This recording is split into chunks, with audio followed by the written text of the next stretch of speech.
మనం తెలంగాణ వచ్చిన తర్వాత మన కార్యాచరణకు కావాల్సిన దిశానిర్దేశం ఈ సదస్సు ఇస్తుందనే నమ్మకం కలిగించిన ఈ సదస్సుకు అందులో భాగమే మీరందరికీ కూడా మరొక మారు అభినందన తెలియజేస్తూ, నిన్నగాక మొన్న ఈ రాష్ట్ర మంత్రి, మాజీ మంత్రి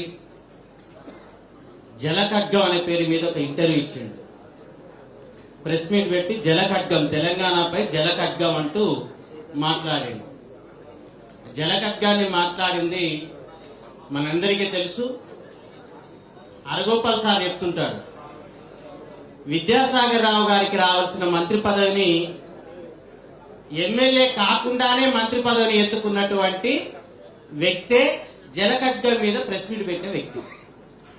ఆర్ విద్యాసాగర్ రావు గారికి మంత్రి పదవి కన్ఫర్మ్ చేసిన తర్వాత ఆ మంత్రి పదవిని రద్దు చేసుకుంటూనే, కనీసం సమాచారం ఇవ్వకుండానే ఇప్పుడు ఎమ్మెల్యే కూడా కాని వ్యక్తిని ఆ రోజు ఆ మంత్రి పదవిలో కూర్చోబెట్టి ఈ 10 ఏళ్లలో తెలంగాణకు కావలసినన్ని అన్యాయాలు చేసినటువంటి వ్యక్తిగా ఉండి కూడా నిన్న మాత్రం తెలంగాణ పరిరక్షకుడిగా నిన్నగాక మొన్న ప్రెస్ మీట్ పెట్టిండు.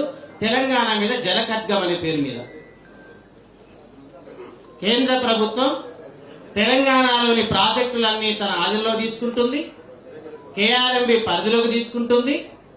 కాబట్టి దీన్ని రక్షించుకోవాలి అని గగ్గోలు పెడుతూ చాలా చిన్న పిల్లలు, పసిపిల్లలు మాట్లాడినంత సుందరంగా మాట్లాడుతూ నిన్న ప్రెస్ మీట్ పెట్టిండు. 10 ఏళ్ల కాలంలో జరిగిన దారుణాలన్నీ, చేసిన దారుణాలన్నీ మర్చిపోయి పెట్టిండు ఆయన. చాలా విచిత్రంగా అందులో చాలా అభిప్రాయాలు ఉన్నాయి. మీరు అందరూ చూసుంటారు. 2 రోజుల క్రితం జరిగిన ప్రెస్ మీట్ లో నమస్తే తెలంగాణ పత్రిక చాలా అద్భుతంగా దాన్ని ప్రజెంట్ చేసింది.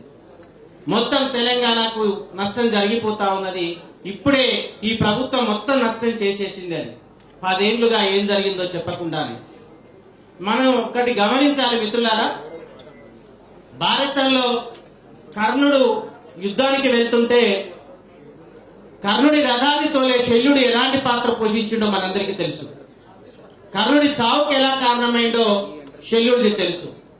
తెలంగాణ ఏర్పాటు కోసం చేసిన పునర్విభజన, ఏపీ పునర్విభజన చట్టం ఏదైతే ఉందో, పునర్విభజన చట్టంలోని దాని నిర్మాత జయరాం రమేష్ గారు, దాని రూపకల్పన చేసిన వారు జయరాం రమేష్ గారు.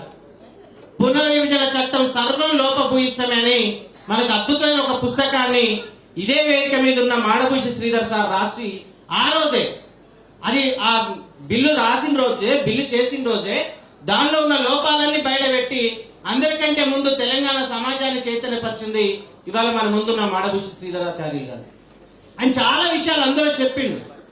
ఎక్కడెక్కడ తప్పులు జరిగినాయో, రాజ్యాంగం ఉపయోగించకూడని భాష మొత్తం కూడా ఎట్లా ఉపయోగించబడ్డదో, ఎట్లా ఇది రాజ్యాంగ వ్యతిరేకమో, ఎట్లా ఉమ్మడి అనే పదం లేదో, ఎట్లా ఉమ్మడి గవర్నర్ లేడో, ఎట్లా ఉమ్మడి రాజధాని లేదో అవన్నీ తెలంగాణ మీద పెట్టిందని చెప్పేసి, ఎట్లా తెలంగాణ ప్రయోజనాలకు పేరుకు తెలంగాణ చేస్తున్నది కానీ తెలంగాణని తీవ్రంగా నష్టపరిచే బిల్లుగా అది ఉన్నది అని వారు ఆ రోజు స్పష్టంగా మన ముందు పెట్టింది.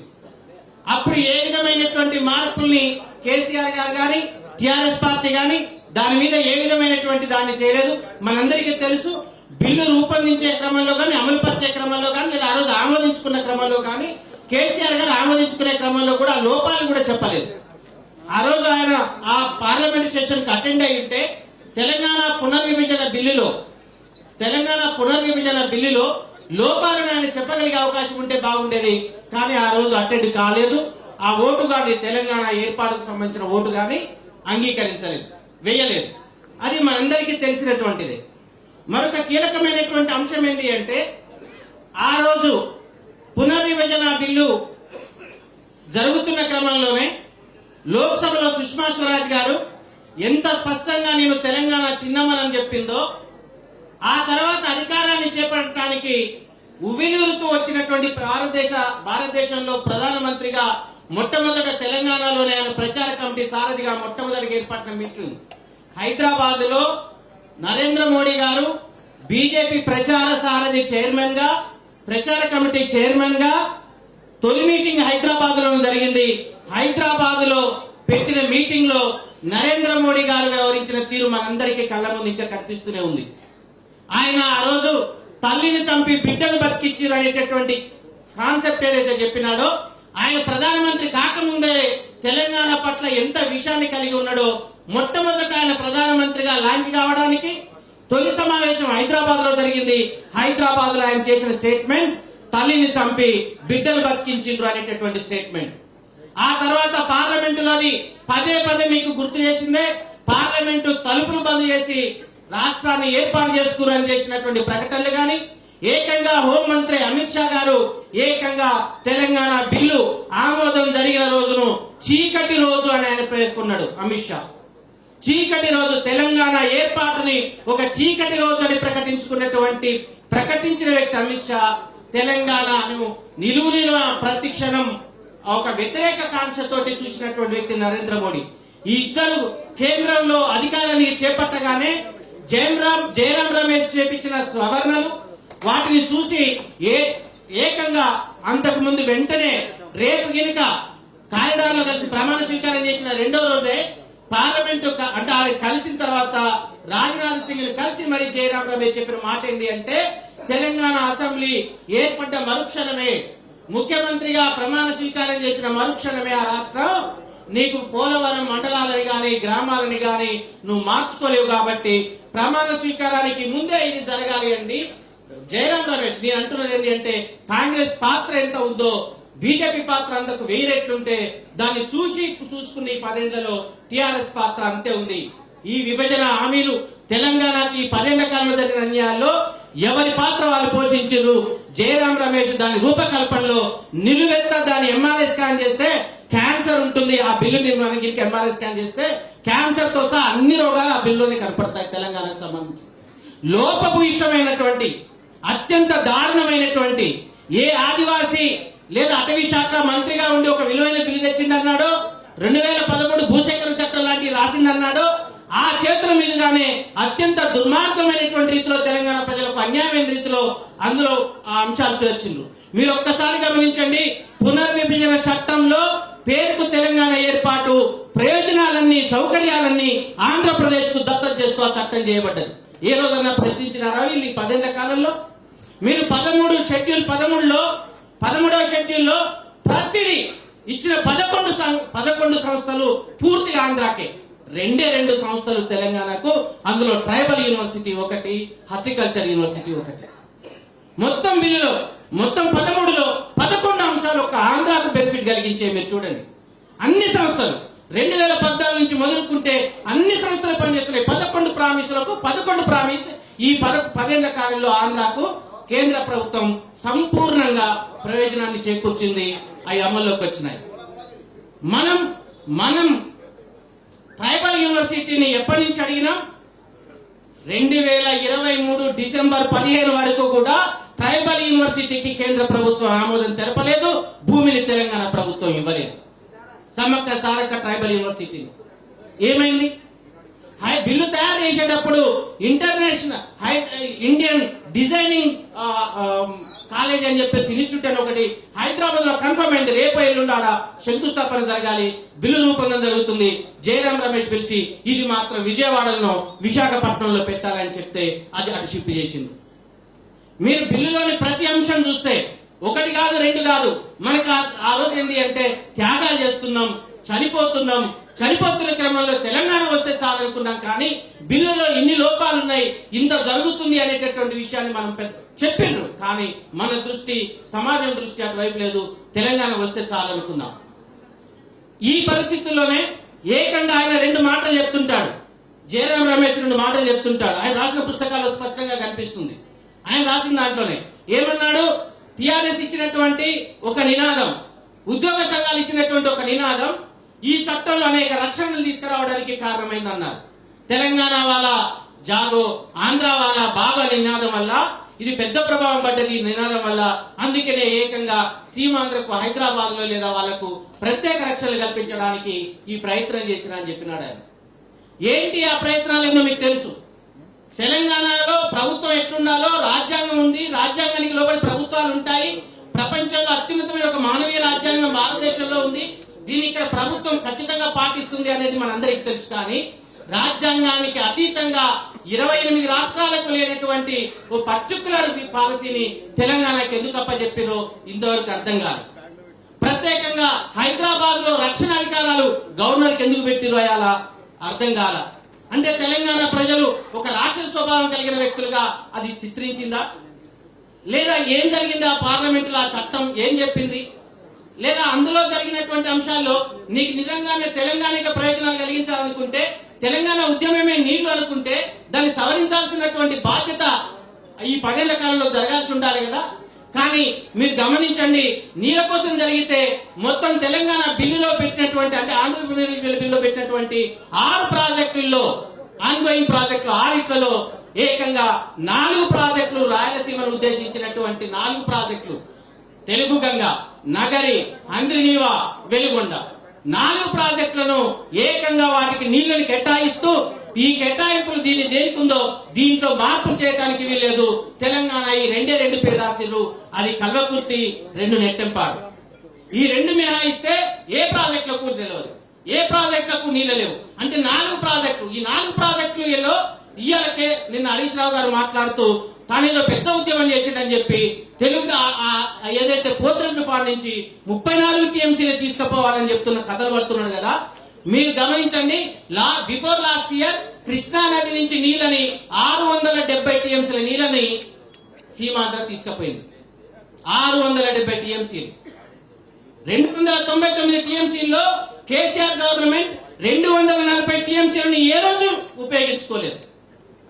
ఈ 10 ఏళ్ల కాలంలో మనం 299 టీఎంసీలు వినియోగించుకోవాలి కృష్ణా నదిలో. అంటే తాత్కాలిక లెక్క 50% లెక్క కాదు, 34% లెక్కకి అది.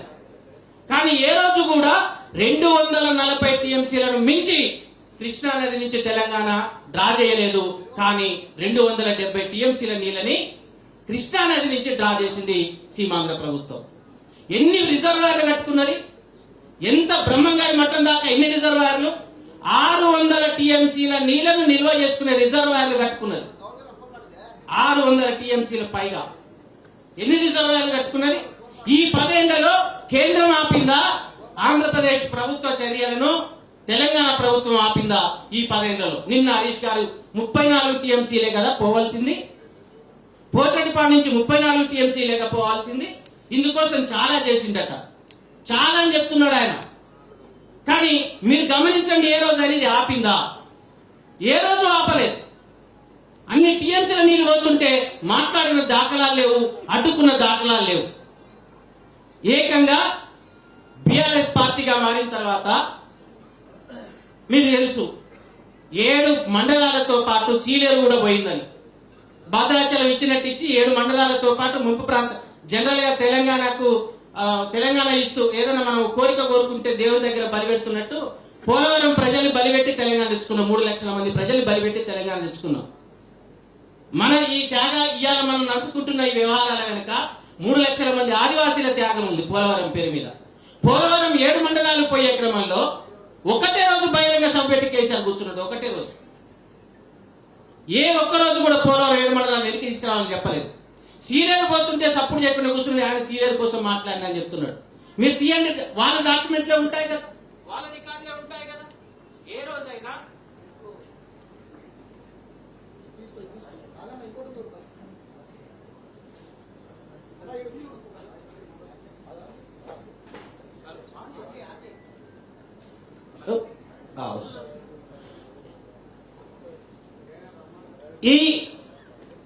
ఈ దాదాపుగా ఈ కాలంలో మీరు గమనించండి, పోలవరం మీద ఆ 7 మండలాలతో సంపూర్ణంగా పోయినటువంటి పరిస్థితి. ఏ రోజైనా వీళ్ళు ఆ ప్రజలకు సమాధానం చెప్పిందా? ఆ ప్రజలతో కలిసి మాట్లాడిండ్రా? అది కనపడలేదు. మీరు ఇంకొకటి గమనించండి, ఇదే పునర్విభజన చట్టంలో 6 నెలల్లోపే రైల్వే కోచ్ సాధ్యాసాధ్యాలు పరిశీలన కాదు, పాజిటివ్ దృక్పథంలో, సానుకూల దృక్పథంలో 6 నెలల్లో దీని మీద నిర్ణయాలు తీసుకొని చేపడతామని పునర్విభజన చట్టం చెప్పింది. ఏం జరిగింది? సరే, విశాఖపట్నానికి ఎయిర్పోర్టానికి పక్కన ఒరిస్సా అని కొట్టుకోవచ్చు, కానీ మన రైల్వే కోచ్కి అయితే డివిజన్ కాదు కదా, రైల్వే కోచ్ ఇవ్వడానికి నీకు అర్థం ఏముంది? ఎన్ని మార్లు పోయి రిప్రజెంటేషన్ చేసినావు? ఎన్ని మార్లు పోయి మాట్లాడి 10 ఏళ్ల కాలంలో? ఆయన చేయలేదు, ఈయనేమన్నా చేస్తున్నాడా? బయ్యారం ఉక్కు ఫ్యాక్టరీని స్పష్టంగా ఓ ప్రామిస్ చేసినాం కదా. బయ్యారం ఉక్కు ఫ్యాక్టరీకి కావాలంటే ఇవాళ జాగ్రఫికల్ సర్వే ఆఫ్ ఇండియా ఏం చెప్తున్నది? నువ్వేం చెప్తున్నావు? Geographical survey of India 200 million metric బరువు ఉన్నటువంటి టన్స్, మెట్రిక్ 200 మిలియన్ మెట్రిక్ల టన్నుల ఐరన్ ఎక్కడ దొరికితే అక్కడ ఫ్యాక్టరీ పెట్టాలి, అంతకంటే తక్కువ ఉండడానికి వీల్లేదని చెప్పేసి అంటున్నది. మిగతా అన్ని పేపర్లు ఏమో బయ్యారంలో 300 అంటున్నాయంటే ఈ geographical survey of India 5 million metric టన్నులే బయ్యారంలో ఉంది కాబట్టి ఇక్కడ వైబుల్ కాదు అంటున్నది. కేంద్ర ప్రభుత్వం యొక్క ఏజెన్సీ సంస్థ ఒకటి ఇది చెప్తున్నది, మిగతా వివరాలు ఇది చెప్తున్నది. ఇందాక రామచంద్ర సార్ ఏమంటుండు, బయలుడిలా నుంచి ఇది దగ్గరగా ఉన్నది, ఇదంతా ఉన్నది చేయాలి అంటున్నది. కేంద్ర ప్రభుత్వం మాకేం ఇది వైబిలిటీ కాదంటుంది, కానీ జిందాల్కు మాత్రం ఇది వైబిలిటీ అవుతుందట. తెలంగాణలో జిందాల్కో ఆదానికో ఇది కట్టబెట్టడానికి వైబిలిటీ అవుతుంది, ప్రభుత్వ రంగంలో మాత్రం ఈ ఫ్యాక్టరీ పెట్టడానికి 5 మిలియన్ మెట్రిక్లు మాత్రం ఇక్కడ ఉన్నది కాబట్టి ఇది వైబుల్ కాదు అని చెప్పేసి ఆ రిపోర్ట్ పట్టుకొని తిరుగుతుంది. ఇది 2020 డిసెంబర్లో ఇచ్చిన రిపోర్టే. అంటే కేంద్ర ప్రభుత్వం ఏ పరిస్థితిలో ఉన్నదో, ఈ రాష్ట్ర ప్రభుత్వం ఏ పరిస్థితిలో ఉన్నదో మనం స్పష్టంగా గమనించవచ్చు. ఒకటి కాదు, రెండు కాదు. నిజంగా చెప్పాలి అంటే బీఆర్ఎస్ పార్టీ ఏర్పడగానే ఏకంగా పోలవరం ప్రాజెక్టు నేనే కడతా అని చెప్పిన ఆయన ఎవరు? మీరు కట్టుకోలేరు, మీరు పూర్తి చేయలేరు, పోలవరం ప్రాజెక్టు నేను పూర్తి చేస్తా అని చెప్పింది కేసీఆర్ గారు. కూర్చేసుకొని పోలవరాన్ని అన్ని కుర్చీలు వేసుకున్నట్టే పోలవరాన్ని కడతా అన్నాడు. పోలవరాన్ని వ్యతిరేకించింది ఎవరు? ఇప్పుడు పోలవరం గురించి మాట్లాడుతున్నది ఎవరు? పోలవరం కడుతున్నా అని చెప్పింది ఎవరు? నేనే కడతా అన్నది ఎవరు? కృష్ణా నది నీళ్ళ మీద రోజా గారి ఇంటికి పోయి జగన్ గారితో కలిసి బేసిన్లు లేవు బేసిజాలు లేవన్నది ఎవరు? బేసిన్లు లేవు బేసిజాలు లేవన్నది ఎవరు? హరీష్ రావు ఇది చూడరా? బేసిన్లు లేవు బేసిజాలు లేవు అని చెప్పినటువంటి వ్యక్తి ఇవాళ ఏం మాట్లాడుతా ఉన్నాడు? ఆ టీంలో భాగంగా పోయినటువంటి వ్యక్తి ఏం మాట్లాడుతా ఉన్నాడు? బీఆర్ఎస్ పార్టీగా ఆయన ఏం మాట్లాడుతా ఉన్నాడు? ఇది మొత్తంగా మనం ఉన్నటువంటి పరిణామాలు. ప్రతి జిల్లా కేంద్రం నుంచి హైదరాబాద్ రాజధానికి నేషనల్ హైవే లింక్ చేస్తామని ప్రామిస్ చేసింది. ఎన్ని చేసింది? జిల్లా కేంద్రాల నుంచి ఎక్కడ జరిగినాయి? ఈ 10 ఏళ్ల కాలంలో జరిగిన పరిణామాలు ఒకటి కాదు, రెండు కాదు, నిజంగా కూడా చాలా. అంటే ఇవి చెప్పుకుంటూ పోతే కేంద్రం జారీ చేసినటువంటి అంశాల్లో చిట్ట చివరిగా మీకు ఒక విషయాన్ని మీకు గుర్తు చేయదలుచుకున్నాను. కోదండరాం సార్ గాని వారి సలహాతో గాని తెలంగాణ విద్యావంతుల వేదిక ఏ రోజైతే అంతకు ముందే మాడభూషి శ్రీధరాచార్యులు గారు వాళ్ళంతా కలిసి గెజిట్ ప్రాజెక్టులను తీసుకోవడం మీద గెజిట్ ఏదైతే ఉన్నదో ఆ గెజిట్ ను వ్యతిరేకిస్తూ రాష్ట్రపతి గారికి ఉత్తరాలు రాశారు. అదే సమయంలో విద్యావంతుల వేదికగా మేము కూడా ఆ రోజు రాష్ట్ర ప్రధానమంత్రికి వాళ్ళందరికీ కూడా రాసినాం. అట్లనే అపెక్స్ కౌన్సిల్ ప్రతి మీటింగ్ కు మీరు గమనించండి, అపెక్స్ కౌన్సిల్ మీటింగ్ లో కేసీఆర్ వాదన కంటే జగన్ వాదన ఎందుకు బెస్ట్ గా వచ్చింది? చాలా చదివిన పుస్తకాలు కదా, చాలా జ్ఞాన సంపన్నుడు కదా. మనం ఒత్తుకున్నామండి, ఎక్కడైతే ఇష్యూస్ ఉన్నాయో, ఏ నది మీద ఇష్యూస్ ఉన్నాయో ఆ నది మీద వెంటనే ప్రాజెక్టులు కట్టాలి. ఎందుకంటున్నామంటే బచావత్ ట్రిబ్యునల్ తర్వాత బ్రిజేష్ ట్రిబ్యునల్ వచ్చింది. బ్రిజేష్ ట్రిబ్యునల్ ఇవాళ ఒక మాట చెప్తున్నది, ఏమని? నేను తెలంగాణనే గౌరవించనంటున్నది. వీళ్ళు ఏమంటున్నారు? కృష్ణా 2వ ట్రిబ్యునల్ ఉంటుంది, 2వ ట్రిబ్యునల్ తెలంగాణ ప్రయోజనాన్ని పరిరక్షిస్తుంది, ఇది పరిశీలిస్తుంది అని చెప్తున్నది. బ్రిజేష్ ట్రిబ్యునల్ ఏమంటున్నాడు? ఆంధ్రప్రదేశ్ పునర్విభజన చట్టం అది తెలంగాణకు సంబంధం లేదు, తెలంగాణ పదమే అందులో లేదు, కాబట్టి నేను ఎట్టి పరిస్థితుల్లో కూడా నేను నా ఇష్టం మీద ఆధారపడి ఉందే తప్ప నేను అసలు తెలంగాణ ఏర్పాటునే చూడటానికి, తెలంగాణ ఏర్పాటునే గుర్తించడానికి వీల్లేకుండా బ్రిజేష్ ట్రిబ్యునల్ ఈ 10 ఏళ్ల కాలంలో ఉంది. ఈ 10 ఏళ్ల కాలంలో బ్రిజేష్ ట్రిబ్యునల్ నువ్వు తెలంగాణను ఎందుకు గుర్తించవని ఎందుకు అడగలేకపోయినరు? సుప్రీంకోర్టులో కేసు నువ్వే వేస్తావు, నువ్వే పిక్కుంటావు, జగన్ చెప్తే వింటావు, మళ్ళీ కేసేస్తావు, మళ్ళీ జగన్ చెప్తే వింటావు, సుప్రీంకోర్టు నుంచి కేసు తీసుకుంటావు. లేకపోతే మొత్తం విచ్చలవిడతనమే తప్ప ఎక్కడైనా ఏ రోజైనా ఏ ప్రజలైనా ఏ ఎక్స్పర్ట్స్ అయినా పిలిచి ఏం చేద్దామని అడిగినామా? నిజంగా ఇన్ని లక్షల కోట్లు తీసుకొచ్చి ప్రాజెక్టులు కట్టేటప్పుడు గోదావరి మీద ఎప్పుడు ప్రాజెక్టులు కట్టాలి, కృష్ణానది మీద ఎప్పుడు ప్రాజెక్టులు కట్టాలని కనీస సోయి ఈ ప్రభుత్వానికి 10 ఏళ్ల కాలంలో కనపలేదా? ఎందుకంటున్నామంటే గోదావరి నది మీద ఏ వివాదం లేదు, నీళ్లు లేకుండా వివాదం అంతా ఉన్నది, కొట్లాడుతున్నది ఏంటి అంటే కృష్ణా నది మీద. ఇందులో కనీసం ఓ 50 నుంచి 60 వేల కోట్లు ఖర్చు పెట్టుంటే కృష్ణా నదిలోని అన్ని ప్రాజెక్టులు కాంగ్రెస్ పార్టీ అంతకు ముందు ఇంకా ప్రాజెక్టులు పూర్తి చేస్తే, కాంగ్రెస్ పార్టీకి పాలనలో వచ్చినటువంటి ప్రాజెక్టులకు 15,000 కోట్లు ఇంకా ఖర్చు పెట్టి ఉంటే, కోనసారి చెప్తున్నారు, అందరు చెప్తున్నారు, 10,000 కోట్లు ఇంకా ఖర్చు పెట్టి ఉంటే మొత్తం కృష్ణా నది మీద ఉన్న పెండింగ్ ప్రాజెక్టులు పూర్తయ్యాయి. పూర్తయితే ఏం జరిగేది అంటే మనకు విభజన బిల్లులో ఒకటి రాసిరు, ప్రాజెక్టు వారి కేటాయింపు అన్నాడు. చాలా విచిత్రమైన పదజాలం. నీళ్లను ప్రాజెక్టు వారిగా కేటాయించడం న్యాయ సూత్రాలకు జల సూత్రాలకు వ్యతిరేకము. ప్రాజెక్టు ఆ ప్రజల యొక్క హక్కుల మేరకు, అది ఇచ్చే నీళ్ల మేరకు, కరువు మేరకు, ఆ ప్రాంతం ఆ నదికి ఇచ్చే నీళ్ల మేరకు, క్యాచ్మెంట్ మేరకు, బేసిన్ మేరకు, అవసరాల మేరకు, హక్కుల మేరకు నీళ్లు కేటాయిస్తారు. మీరు తెలంగాణ ఒక్క ప్రాజెక్టు కూడా కట్టలే. రేపు బ్రిజేష్ ట్రిబ్యునల్ ప్రాజెక్టు కట్టలేదు కాబట్టి నీళ్ళు ఇవ్వంటే అది వీలుగా ఆ చట్టం ఉంది. అంటే ఆ చట్టం ఏం చెప్తుంది అంటే ప్రాజెక్టుల వారి కేటాయింపు చెప్తుంది. కేసీఆర్ ఇంత సోయున్నాడు కదా, ప్రాజెక్టుల వారి కేటాయింపు కాదు, నా తెలంగాణకి ఇన్ని నీళ్లు కావాలి, మా హక్కు ఇది, మా రైట్ అని చెప్పాలి కదా. ఈ 10 ఏళ్లలో నువ్వు ఎందుకు చెప్పలే? ఒకవేళ నువ్వు అందులో ఇంకా 50,000 కోట్లు కృష్ణానది ప్రాజెక్టుల మీద పెట్టి ఉంటే, ఆ ప్రాజెక్టులు ఇంకా పూర్తయి ఉంటే ప్రాజెక్టు వారి కేటాయింపుల్లో కూడా తెలంగాణకు న్యాయం జరిగేది. కృష్ణానది మీద గిన్ని చేసి గిన్ని తప్పులు చేసి ఇప్పుడు ఏమంటున్నాడు? నిన్న కాక మొన్న ఏం మాట్లాడుతున్నాడు? మొత్తం వీళ్ళు అప్పుడే ఈ నెలలో కృష్ణానది మొత్తం దోషి ఆంధ్రాలు పెట్టిందట, ఈయన మాత్రం ఈ 10 నెలలో రక్షణ పొందిందట. ఇది ఒక్కటే కాదు మిత్రులారా, అంతిమంగా మీకు ఒక విషయం మాత్రం గుర్తించదలుచుకున్నాను. బహుశా మనం ఎన్నడూ ఊహించని ఓ పెద్ద పెనుభూతం, రాష్ట్రాలన్నిటినీ రద్దు చేసి పేరుకు మాత్రమే రాష్ట్రాలు ఉంటాయి. అధికారం జాతీయ ప్రభుత్వం లేదా కేంద్ర ప్రభుత్వం, అది బిస్మార్క్ లాంటి ప్రభుత్వము లేదా బలమైన కెనడా లాంటి కేంద్ర ప్రభుత్వాలను తయారు చేయడానికి, లేదా పాత మనువాద రాజ్యంలో ఓ రాజ్యాన్ని సృష్టించడానికి బలమైన రాజుగా, రాజ్యంగా, ఇది ప్రజాస్వామ్య దేశంగా కాదు, బలమైన రాజుగా, రాచరికంగా, రాజ్యంగా మార్చడానికి వాళ్ళు వస్తున్నారు. ఇందాక రవి గారు అన్నారు, నీళ్లు, నదులు, అడవి, యావత్ సంపద మొత్తం ఒక దగ్గర చేర్చడానికి పేరుకు మాత్రమే సరిహద్దు గీతలు ఉంటాయి, ఆచరణలో సరిహద్దు గీతలు ఉండవు. అట్లాంటి రాష్ట్రాలని, ఫెడరల్ ని నాశనం చేసే ఒక పెద్ద ప్రభుత్వం, దుర్మార్గమైన ప్రభుత్వం కేంద్రంలో పనిచేస్తుంది. అది మళ్ళీ తెలంగాణలో ఇప్పుడు నాకు తెలిసి బీఆర్ఎస్ కంటే బీజేపీలో బలమైన అభ్యర్థులనే చర్చ వచ్చింది.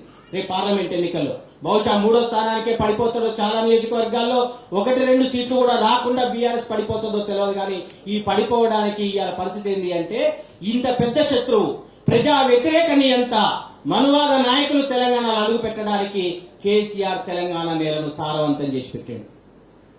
ఆయన చేసిన ఒక ఎన్నిక తిరోగామి విధానాలు, ప్రోగ్రెసివ్ విధానాలు కాకుండా తిరోగామి విధానాలు, బహుశా మోడీ చేయని యజ్ఞాలు, మోడీ అనుసరించిన ఆర్కిటెక్చర్, మోడీ అనుసరించిన హిందుత్వ, కేసీఆర్ అనుసరించే ప్రతి ఇంటిని హిందుత్వ దగ్గరికి తెచ్చింది. ఆ సారవంతంగా తయారు చేసిన నేల మీద ఇలా బీజేపీ విషపు ఉత్తులు, విత్తనాలు పడటానికి సిద్ధంగా ఉన్నాయి. ఇయాటి కారణానికి ఈడ బీజేపీ ఎదిగితే, బీజేపీ బలపడితే దానికి ప్రధాన ద్రోహి, దానికి ప్రధాన ముద్దాయి, నిందితుడు కేసీఆర్. కేసీఆర్ 10 ఏళ్ల కాలం తప్ప ఇంకొకటి కాదు, మనం కాదు. కాబట్టి ఇప్పుడున్న పరిస్థితుల్లో ఏ ప్రభుత్వమైనా ఈ ఫెడరల్ స్ఫూర్తిని కాపాడుకోవాలి అంటే, తెలంగాణ ప్రజల యొక్క 600 ఏళ్లుగా భారతదేశం కంటే ముందు తయారైన ఓ వైవిధ్య సంస్కృతి నిలబడాలి అంటే, 600 ఏళ్లుగా తయారైన మినియేచర్ ఇండియా అనే హైదరాబాద్ నిలబడాలి అంటే 600 ఏళ్ల సంస్కృతి నిలబెట్టుకోవాలి అంటే, అయోధ్య రామకుంటే భద్రాద్రి రాముడు ఎంత గొప్ప ఆలోచించండి. ఆ సాంస్కృతిక వైవిధ్యత నిలబడటానికి మనం అడుగులు వేద్దాం, ఇద్దరికి తోవలేకుండా చేద్దాం అన్నట్లే ఓ బలమైన పార్టీ తెలంగాణకు మిగిలిన ఏకైక, తెలంగాణ అస్తిత్వం కలిగిన ఏకైక పార్టీ ఒక్కటే అని నేనైతే ప్రాగాఢంగా నమ్ముతున్నాను. బీజేపీ జాతీయ పార్టీ కాదది, తెలంగాణది కాదు, అది మనువాద. కాంగ్రెస్ కూడా అది కాదు, అది గట్టిగా గొంతు. కాంగ్రెస్ ఉన్న లక్షణం ఏంటంటే మొత్తుకుంటేనే ఇంటదన్న. కోదండరామ్ సార్ లెక్క సైలెంట్గా ఉంటే వినదు. కోదండరామ్ సార్ సైలెంట్గా ఉన్నా మనం మొత్తుకోవాలి మిత్రులారా. కాబట్టి దాన్ని పరిగణలోకి తీసుకోవాలి, ఆ పని కూడా చేయాలి. ఏకైక తెలంగాణ అస్తిత్వం ఉన్న జన సమితి, తెలంగాణ పేరు కలిగిన జన సమితి కాబట్టి దాన్ని నిలబెట్టుకుందాం, ఆ ప్రేరణతో కొనసాగుదాం, ఈ పోరాటాన్ని కొనసాగిద్దామని చెప్తూ సెలవు. Thank you.